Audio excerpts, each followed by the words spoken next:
नमस्कार शेतकरी मित्रांनो, स्वागत आहे तुमचं आपल्या कृषी बाजार भाव या यूट्यूब चॅनलवर. बघा शेतकरी मित्रांनो, आज रोजीचे महाराष्ट्रातील विविध जिल्ह्यातील कांदा बाजारभाव लाईव्ह या व्हिडिओच्या माध्यमातून आपण बघणार आहोत. तत्पूर्वी आपण चॅनलवर नवीन असाल व दररोजचे बाजारभाव अपडेट आपल्याला हवे असतील तर या चॅनलला सबस्क्राईब करा आणि या व्हिडिओला नक्की लाईक करा. चला तर व्हिडिओला सुरुवात करूया. कृषी उत्पन्न बाजार समिती आहे सोलापूर. आवकाली 20,958 क्विंटल किमान दर आहे 100, कमाल दर आहे 3100, सर्वसाधारण दर आहे 1300 रुपये. यापुढील कृषी उत्पन्न बाजार समिती आहे उमराणे. आवकाली 10,500 क्विंटल, किमान दर आहे 1,000, कमाल दर आहे 5,000, सर्वसाधारण दर आहे 3,200 रुपये.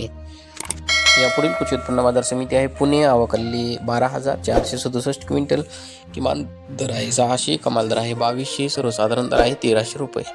यापुढील कृषी उत्पन्न बाजार समिती आहे पिंपळगाव बसवंत. आवकाली 5,000 क्विंटल, किमान दर आहे 500, कमाल दर आहे 4,151, सर्वसाधारण दर आहे 3.